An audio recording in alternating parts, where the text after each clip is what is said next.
Hello and welcome to the programme where you can help solve crime. As always, what you see tonight will be for real. Actual witnesses help us reconstruct events as and where they happened, and police reveal new evidence from their inquiries. Maybe you'll find you know something the police don't know. If so, the detectives behind me are waiting for your call. This is the main number, 01 811 8055. Now, you can speak in absolute confidence to the police, or if you prefer to, a BBC researcher. And please do be ready to write things down in case you do see something that you recognise. Indeed, you might. Thanks to your calls, Crime Watch can again report results. As a direct result of last month's programme, a man has now been charged with murder. Martin Daly, a laundry worker, was killed at his home in Brixton in South London last December. Immediately after our appeal last month, a viewer rang with information that led to a major police operation and eventually to the arrest of a man who appeared in court today and has been remanded in custody. And another charge of murder has been brought following a Crime Watch reconstruction back in March. Elizabeth Sutherland, the mother of 2 young children, was killed in September last year at her home in the Black Isle near Inverness. The villagers of Culbokie were shocked and frightened by the murder. It's taken many weeks to follow up almost 100 calls to Crime Watch, but on Wednesday of last week, a man from Humberside appeared in the Sheriff's Court at Tain, and he is now in custody. And after last month's programme, a man has been charged with an offence under the Theft Act. This advertisement encouraged many unemployed people to send off large sums of money in the hope of getting a job. We showed a photo of a suspect, but police didn't know who he was. Well, a number of viewers put the same name to that face, and a man was arrested that evening. And from last month, a tantalising lead on the Madonna and Child from Tewkesbury Abbey. After seeing our reconstruction of the theft, a man rang the studio and later called the Abbey vicar.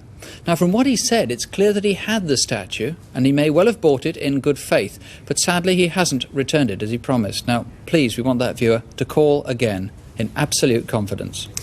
We start this month with a murder. It's particularly disturbing because it's believed it could have been racially motivated. Just over 6 weeks ago, Mrs. Shamira Kassam and her 3 children died when a fire was deliberately started at their home in Chadwell Heath, Essex. Mrs. Kassam was expecting a 4th child, which would have been due this month. The police reconstruction here shows how the house in Oakwood Gardens was probably entered by someone climbing through the kitchen window. Once inside, 4 or 5 pints of petrol were poured in the hallway and set alight. Whoever it was left by the back door. It happened at 5 to 4 in the morning on the 13th of July. That's late Friday night, early Saturday. Just minutes before the fire started, a car was seen speeding away from the house in Green Lane, just around the corner. It's thought to have been an orange Toyota automatic, like this one, made in the mid-70s. The car has not been traced. As neighbours and passers-by tried desperately to rescue the family, a red Vauxhall Cavalier with an A registration stopped opposite the house. There were 4 or 5 men inside, and none of them made any attempt to help. One man got out and stood watching the fire. He was later seen at the front of the house holding a brick. This is a new Crime Watch video fit of that man. He's about 35, 5'10", well-built with mousy brown hair, a moustache, and he may have been wearing glasses with metal frames. There had been 2 previous arson attacks on that same house. One was in December 1982 when another Asian family was living there, and one on the 16th of June this year. That was just a month before that fatal fire. Detective Chief Superintendent Don Gibson is leading the inquiry. Mr. Gibson, a really tragic, appalling crime. Yes, quite horrific. In fact, the police officers who were first on the scene were appalled by what they saw. Was this, in your view, a racist attack? It's a frightening possibility that it may have been racially motivated, but there's no evidence to show that it was. It's a terrible attack. There's no getting away from that. But there's no evidence to show that it was racially motivated. So therefore we are looking at this aspect along with 6 other lines of inquiry. But that was the second attack on this house in less than a month, and there are increasing numbers of racial attacks in your particular area. What protection are you giving to Asian families in your area now? Well, I think it's right to say at the beginning that there are a lot of attacks taking place on Asian families. Whether they're racial or not is a matter that's got to be decided on later on. But in response to the second attack, which occurred on the 16th of June, special units of the SPG have been drafted in, dog handlers, DSU, quite a lot of police officers put in there purely and simply to try and reassure the people who live in that area. Now, for people watching tonight, how might they be able to help you with this crime? Well, first of all, we want the person who was driving the Toyota to come forward and be identified. He might be able to give us quite invaluable information. Then there's the driver and the 4 people who were with the driver in the A registration Cavalier. We feel that they could also give us some useful information. And perhaps we could have one more look at the video fit of that man. Yes, as you can see, he's about 30 to 35 years of age, 5'10". He's got mousy brown hair, quite smartly dressed. And I think we must bear in mind that it's about 4 o'clock in the morning, so he may have been to a nightclub or something along those lines. But most particularly of all, we would like to speak to anyone who's got any connection or any knowledge of the Kassam family. And of that, I mean not just Mr. Kassam and his wife, but also Mr. Kassam's brother, who was in the house, very badly injured, and is still in hospital. We'll let you get to the phones, Mr. Gibson. Thank you very much. The number to ring is Chadwell Heath Police Station on 01 597 0025. And that number is also incidentally given on these posters which police are now distributing around the central London and Essex area. Or you can ring us here in the studio on 01 811 8055. Sergeant Desmond Michael is one of the officers working with Chief Superintendent Gibson on the case. He speaks Hindi. And there are BBC researchers here too who speak Gujarati, Punjabi and Hindi. They are all now waiting to take your call. In the last 12 months, one man has been responsible for 11 raids on building societies. He started in Catford in South London and has since struck throughout London and the home counties. In total, the robber has now stolen nearly £500,000. He's quiet, he's well-spoken, and he's armed with a pistol or a sawn-off shotgun. Now, he's almost courteous sometimes, but though he may not know it, he's left 11 people and their families frightened and disturbed. He's attacked each building society with the same technique. He waits till they've closed, and then he singles out one member of staff who holds the keys. We're showing you security details which we're assured have since been changed. The raid we're reconstructing was at the end of June in Brentwood, Essex.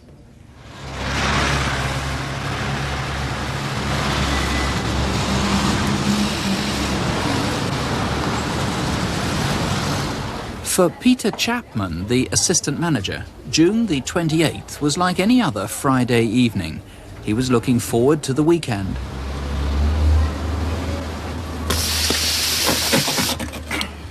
Just after 5 o'clock, he ushered out the staff and locked the premises. His car was in a small private car park at the back of the building society.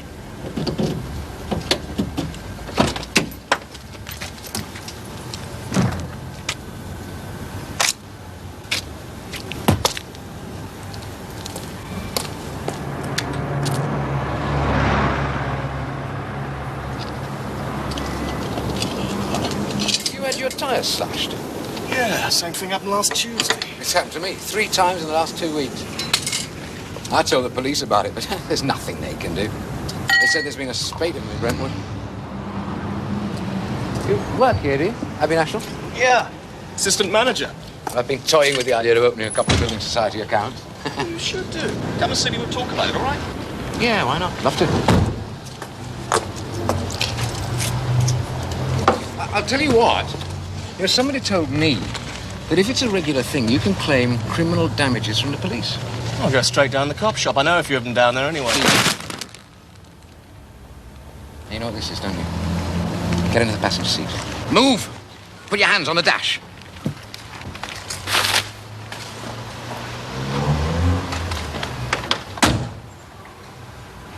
You're not surprised, are you? Just give me a couple of minutes to get my breath back, all right? Would you like a drink? A cigarette? No. You're not going to do anything silly, are you? No, I'm not daft. You tell me in detail about the alarm systems in your branch now. Well, as the first alarm systems be going to the building... Peter Chapman had no option. For several minutes, the gunman questioned him, but it was clear that he already knew it all. If anything goes off, you are in trouble. In a minute, we're going to go back round the front. Now, if you try to run away or say anything, I may not kill you, but you'll never walk again because I'll shoot you in the back. And if we see anybody on our way around, you should acknowledge them. And you chat to me as if you've known me for years. Put your jacket on. Get out.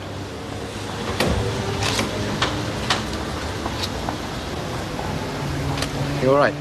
Fine.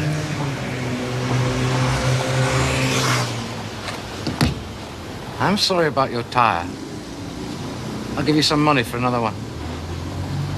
It's the only way I could stop you. Get my briefcase. We'll go in.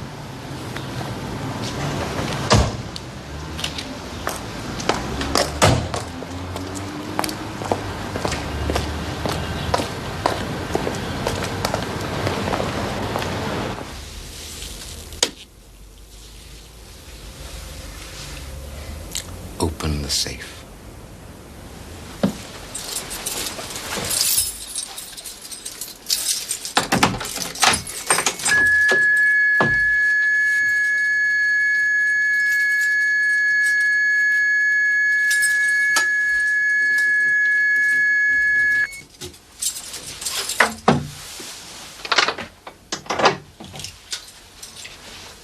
I'll have to get the key stem for my drawer. I know.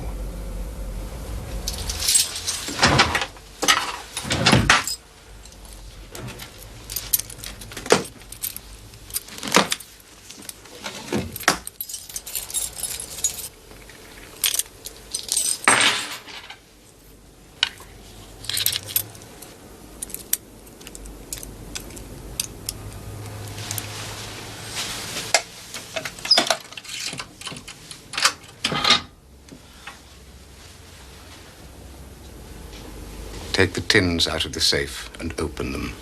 I can't. The cashiers have got the only keys. You can use the spares that are taped on the back of the door, can't you?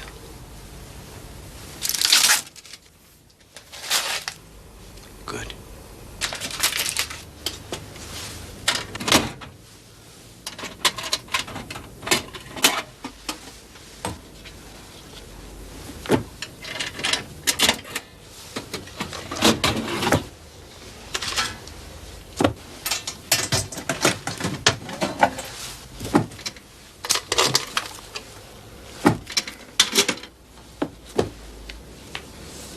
Walk away from the safe, sit on the floor.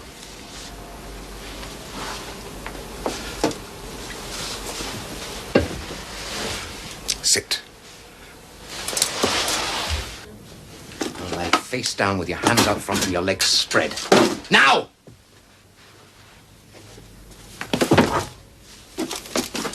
Put your hands behind your back.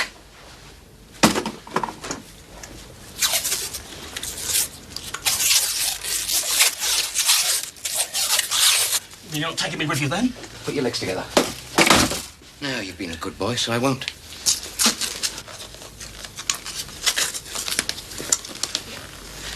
I'm going now.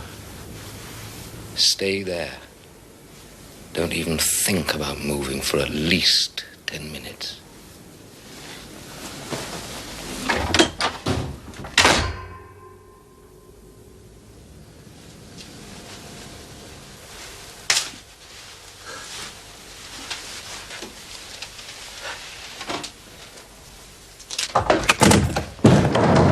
What the bloody hell do you think you're doing?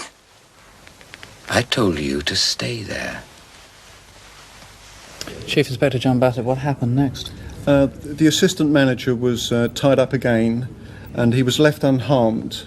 The robber then left the building society, stole the assistant manager's car and left it unattended in a multi-storey car park 150 yards away. Now that, as we saw, was a white Escort, so people might have seen him driving it to the car park, and of course they might have seen him in that walk from the car park at the back of the Abbey National round to the front. Yes, what we're looking for is anyone that was in Brentwood at this particular point in time and saw the robber taking the assistant manager to the bank or saw anything at the multi-storey car park which made them suspicious. Round there to the Abbey National Building Society. Now, I gather the robber was so audacious that he actually, at one stage, in a different attack, took a building society member of staff on a bus at gunpoint. Yes, what he did back in February of this year, he waited for the assistant manager to arrive home at Bromley, and then once he'd alighted from the bus, he took him back to the branch in Lewisham on a 208 bus, and that is a distance of 3.5 miles. And again, we're looking for anybody that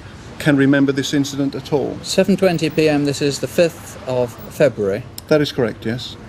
Now, you've got some photo fits, you've got at least some descriptions of the man. We've got here some pictures, and in the centre that's a composite, is that right, from different raids? That's very, very good indeed. And we've also got a video fit, which we at Crime Watch have compiled. Yes, that is even better, but I do feel that the greatest likeness is the likeness of your actor to our suspect, and this has been verified by 2 assistant managers who have seen him, and when he's walked in unannounced, they've been terrified of him. Yes, I must make this point that he looks an almost glamorous character, cool, collected, and kids, other people may think he's almost heroic. In fact, he must have absolutely terrified people out of their wits and affected their families quite a lot. Yes, there's nothing glamorous about this man at all. He is a dedicated, ruthless robber who will go to any lengths to secure his ends. What, do you think he'd shoot? He'd use that gun or the knife that we saw? Well, to date, he's been quite vicious. He hasn't harmed anybody physically yet, but I do fear that if he's allowed to continue, he will wound someone or maybe fatally, or wound them fatally. You've brought this piece of string. Now tell me the significance of that. Well, this is string that he used to bind up his victims in the earlier raids on the building societies.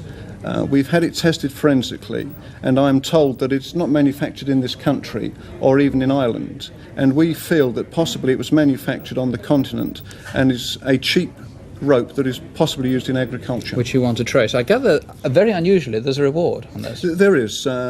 This is unprecedented. The Abbey National, because they view this man so seriously, are making a reward of £10,000 for any person that can give me information that will lead to the arrest and conviction of this man. All right, Chief Inspector Bassett, thank you very much. If you can help in any way, please do so before this man really does shoot someone.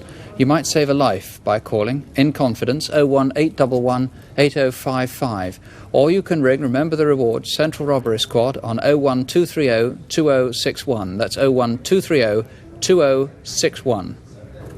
Well, now the Crime Watch Incident Desk. Here are Constable Helen Phelps and Superintendent David Hatcher. First on the incident desk, a sad story with an urgent appeal.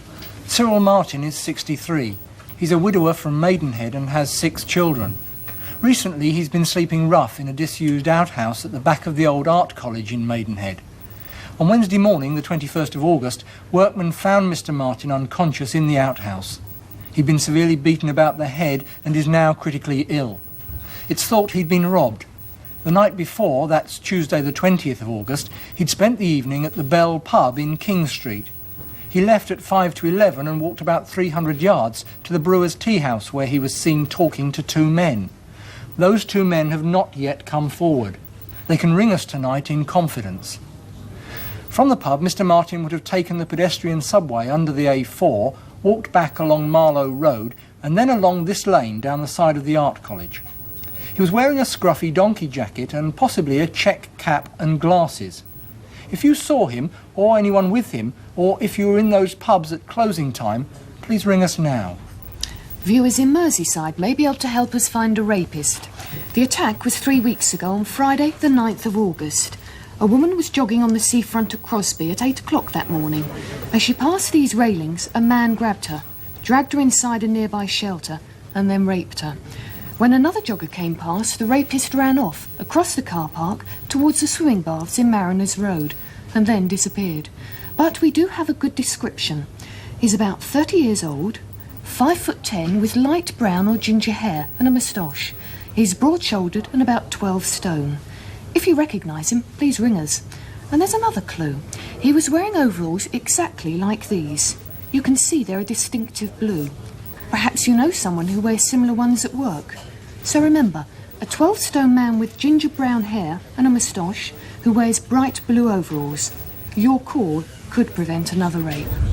Next, an attempted armed robbery which began in a wheelchair and ended in a puff of orange smoke. On Saturday the 20th of July, an Armour Guard security van was making its weekly collection at the hypermarket in Widnes in Cheshire. It was 5:15. As the guard went in, he noticed two men. One was in a wheelchair. A few minutes later, when he came out, the man in the wheelchair had miraculously recovered and produced a shotgun. They attacked the guard and forced him to drop the cash box, and then they made their getaway in a white Ford Orion. The security guards gave chase in their van, and when suddenly orange smoke poured out of the cash box, the robbers panicked and threw it out of the window. The car was abandoned in St Paul's Road, right where the buses stop.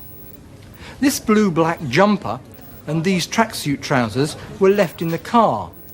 You can still see the orange smoke stain on the trousers, and they also left behind this army-style kit bag. It had the number 244-86696 and the name Sapper Ryan Thomas on it. If you recognise any of this lot, or if you saw the car being abandoned, ring us before these two try the same thing again. Sussex Police need your help to find another armed robber. The security camera at the Alliance Building Society took this video of him entering their branch in Dyke Road, Hove. It was 10:30 in the morning of July the 29th. At this moment, he was pulling a gun on the cashier, and he then passed her a note demanding cash. She did as she was asked and gave him £1,000. Another cashier and the customer who'd just come in could only stand and watch as the man filled up his bag and calmly walked out with his gun in his hand. Do you recognise him? He's in his late 20s and 6 foot tall. The moustache is probably false, and his cap is hiding longish hair. If you saw him on July the 29th, that was a Monday, or if you know who he might be, please ring us. There's been a spate of car radio thefts from Vauxhall compounds throughout the south of England. So far, over £350,000 worth have gone. They began in Oxford in April when 40 radios were stolen in one night. Throughout May, car pounds from Croydon to Gravesend lost over 100 radios. And last on the list was Newhaven on the night of May the 28th. The car pound there is on New Road, and the routine was crude but effective. The thief, or thieves, smashed the rear quarter lights and then removed the radios.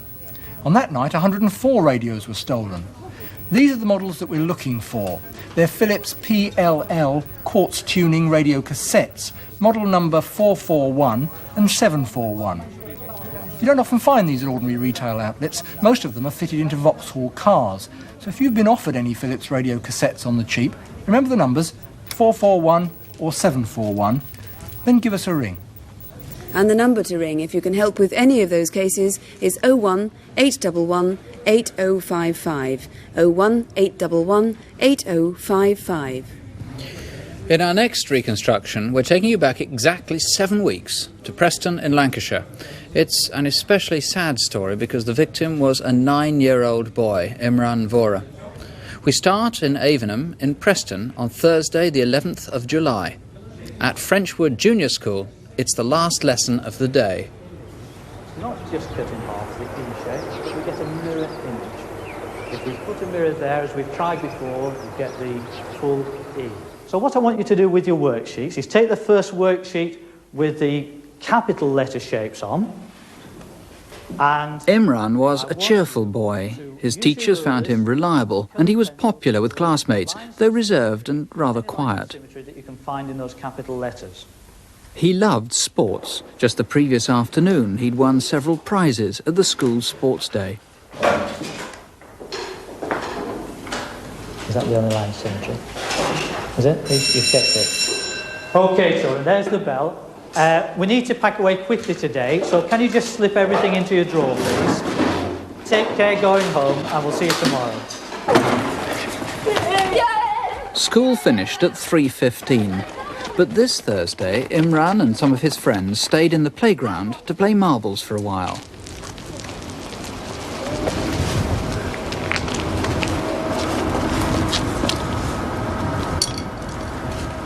The game over, Imran would normally walk home with his friends. Are you not coming home today? Nah, I'm ready for here for someone. I'll see you tomorrow. He didn't say who he was waiting for. From this point on, precisely what happened is unclear. When one of Imran's classmates left the school, Imran was still standing at the gate. She thinks she saw a young Asian man across the road. Imran! And she says he called out to Imran. She's fairly sure he crossed over to the man and that they walked off together. Less certain is a sighting just after 4 o'clock in Avenham Lane. A witness saw a small boy crying. He thinks the boy was wearing a beige and brown anorak with a red stripe, similar to Imran's. The boy disappeared down Shepherd Street. Another possibility, about 4:15, a motorist saw a boy a little further down Avenham Lane. He was in the company of a scruffy-looking man, maybe in his 40s. They were heading in the direction of Avenham Park. It's a popular area with open spaces and woodland used by many people as a shortcut. At about 4:30, this woman clearly recalls seeing a small boy in a beige and brown anorak.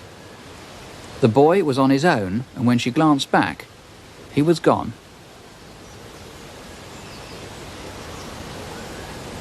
Any of these sightings could have been of Imran, for he often came to Avenham Park to play. He had a series of dens all over the park, and he'd spend many afternoons here, sometimes with friends, often alone. What's known for certain is that on Thursday afternoon, Imran failed to turn up for lessons at the local mosque. He was due there with all the other Muslim children in the area at 5 o'clock. By 9 o'clock, when he still hadn't come home, his parents were so worried that they decided to call in the police.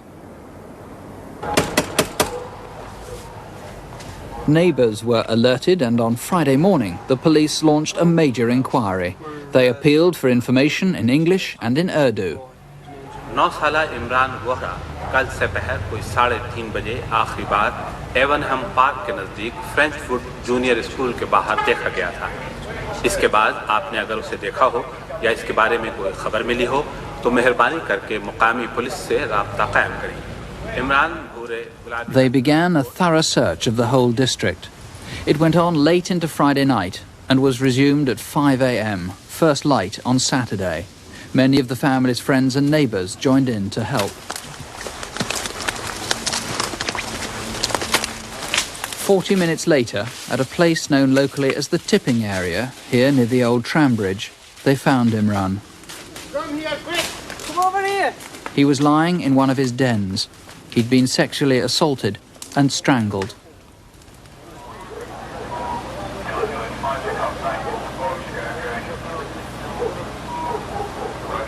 Superintendent John Boyd, this is a ghastly crime. Yes, it is. It's a horrible sexual crime. Imran was a victim of a horrible sexual assault. He probably, when the assault was being committed, he probably had a ligature around his neck. This ligature subsequently strangled him.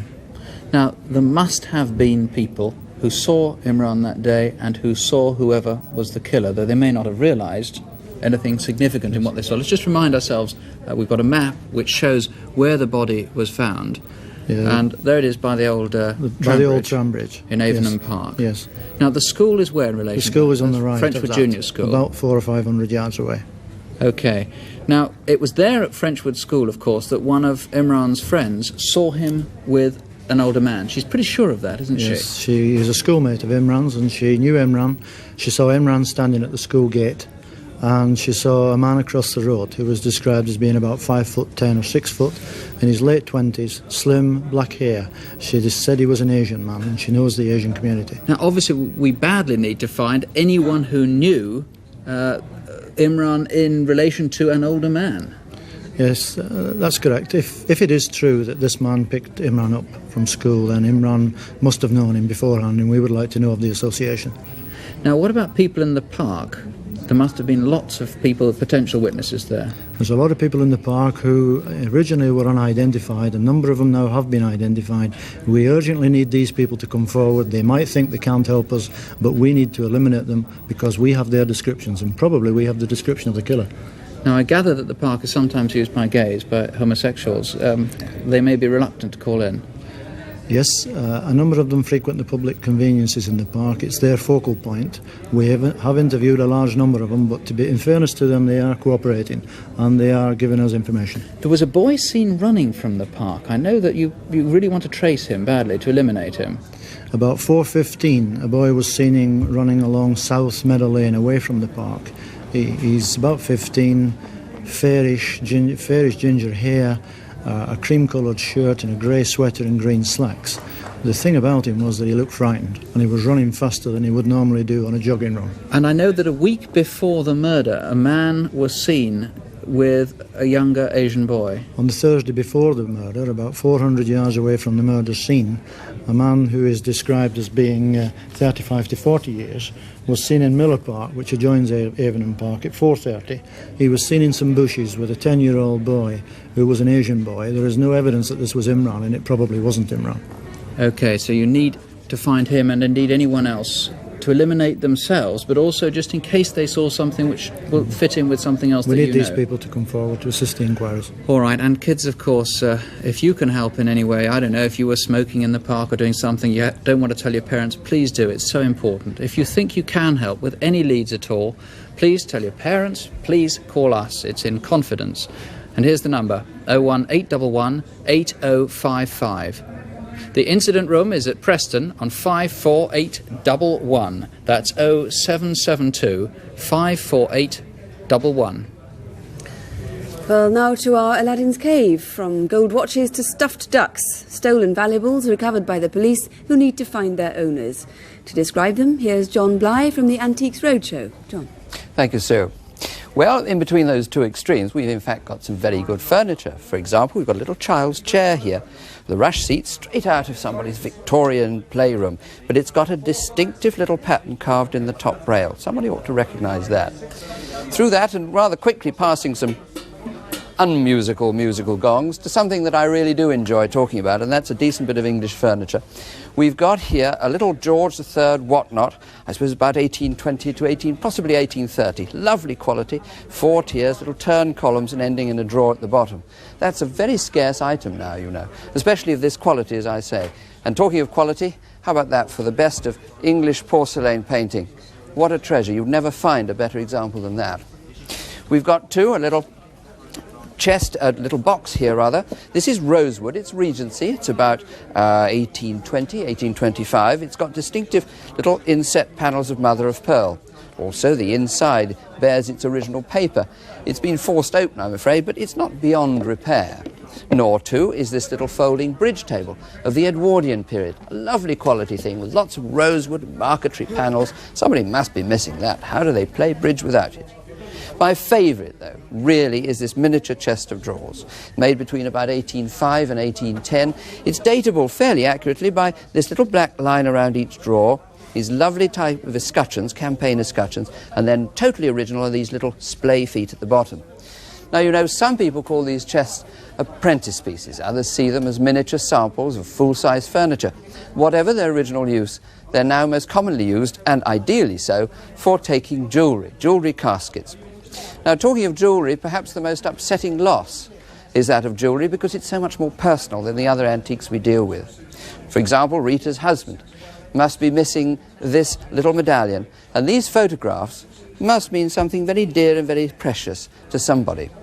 Back here in the antique line, I've got one of the best 18th century pocket watches I've seen for a long time. This is by Prevost of London. I'm going to open it and hope that you can see the extraordinarily fine detail on the inside.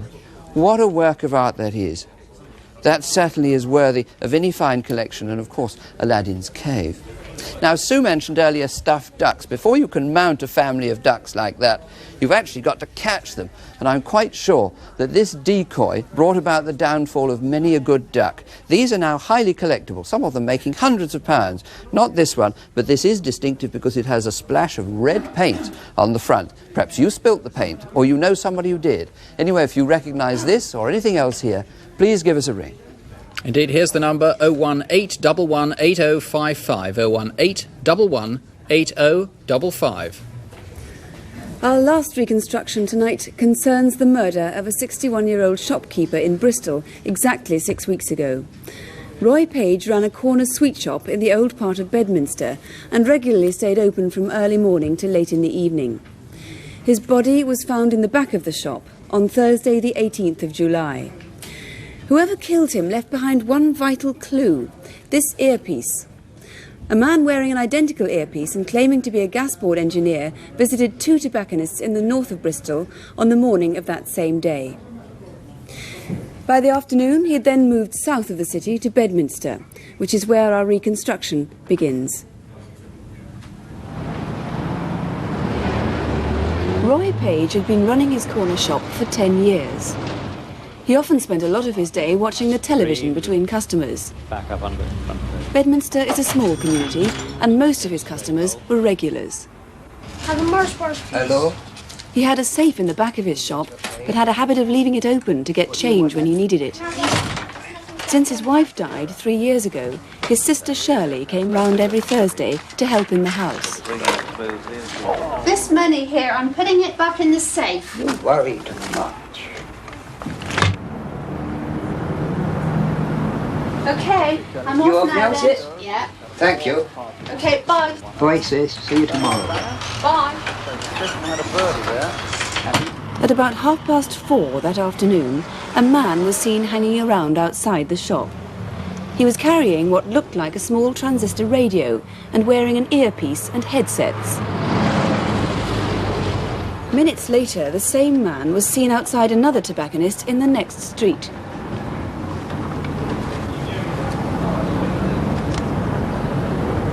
Tom Coles, who lives opposite Roy, would pop in several times a day. Hello, Roy. Can I have an MC cigar, please? Hey, how was earlier today? Well, not too bad. Just part way, I suppose. I'll see you later on. Okay, bye for now. At 4:45, the man in blue overalls was seen crossing the road away from Roy's shop. I'm checking for gas leaks in the area up and down this road. I've got a meter round the corner. Have you got any gas leaks here at all? No, none at all. Have you tried the lady around the corner? No, I'll do it now.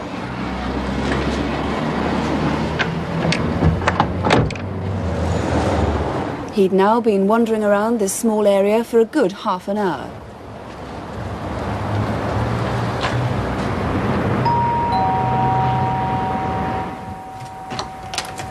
Hello? I'm looking for a gas leak. Have you got any gas Oh, I appliances? haven't. I've got it on. Please. Do you mind if I No. I've got to have a look because Please. I've had Okay. reports in the area of a Yes, gas leak, you see. There you are, look. Oh, it's just a gas service, is it? Yes. You just got this one. Any other gas appliances anywhere? Well, not in this room, in the other room. Yeah, what happened to you then? Well, After several minutes, during which the man appeared genuine, he then began to act strangely. all right, okay. You ever got I'll a get glass that. of water? Yes, of course. But I think you better let me do it because All right. there's a terrible tap. He was sweating heavily. Perhaps you'd like a cup of tea, would you? No, I can't, sir, I'll make because you my one. meat's going up the other side of I'll Amber make Road. one No, willingly. don't worry, because... He suddenly appeared agitated and anxious to get away. You know, he's I've got gas I've fire got in to here. join him. There's other gas leaks in the area, you see. I'm sorry about that, look. I've got to... He crossed the road back towards Roy Page's shop.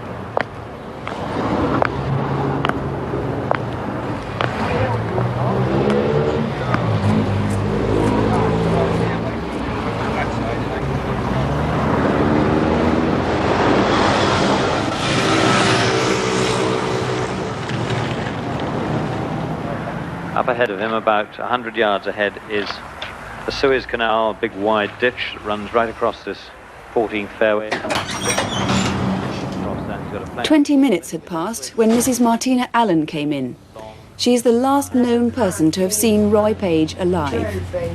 You want one with roses? Dead straight on. The last open championship here, and this one they've allowed the brush to grow in from the right. How much? £1.34. Quiet, isn't it? Put in here. Yet 3 further items had been rung up on the till after she left.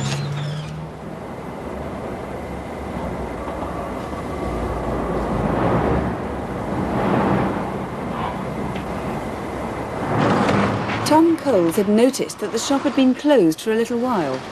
He knew Roy was a diabetic and was worried that he might be ill.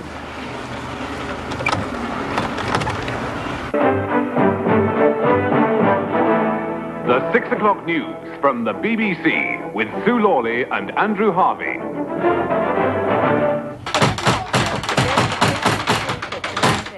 Today, he did not think the children who went down the cliff were in any immediate danger. It's the 4th day of the inquest into the deaths of 4 of his pupils who were...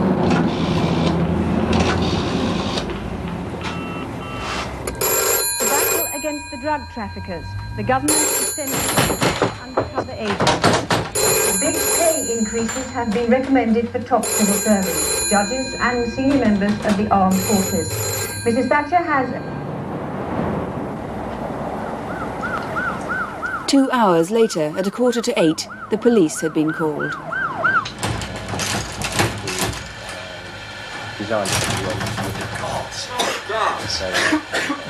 As the driver operates the motor.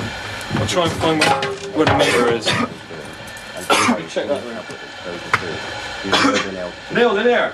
Sometime between 5:20 and 6:10, Roy Page had been murdered. So you better get an ambulance. Right, okay. I'll go outside. Every gas appliance in the house had been turned full on. Well, Detective Superintendent Lou Clark, you're quite precise about the time that Roy was killed. Well, Mrs. Allen says she left the shop about 5:20. We know that people went between 5:20 and about 6:10 and couldn't get in. The door was bolted, and a man was seen coming from the side of the shop, the one on the side. We have a reconstruction of what was seen, yes. Yes, about 6:10 to 6:15. The man was identical to the man seen earlier, posing as the gas board man. This time he was carrying something under his arm. We suspect that was the overall, which would now have been blood-stained. We have a video fit of that man, if we can take a closer look at him once again. He's Yes. very heavily built, isn't he? He is, some witnesses say, about 15 stone or more. He's a big man, 5'11" or more, 35 to 45 years, dark hair, and perhaps had a Welsh accent, wearing spectacles. Why was Mr. Page murdered? Was the motive theft? I would have thought it was theft, and I think it was a bungled crime. I think we were looking for a petty thief who goes in to distract shopkeepers and people in their homes so that he can steal. And I think Mr. Page caught him stealing, trapped him, and he had to kill Mr. Page to get out of the shop.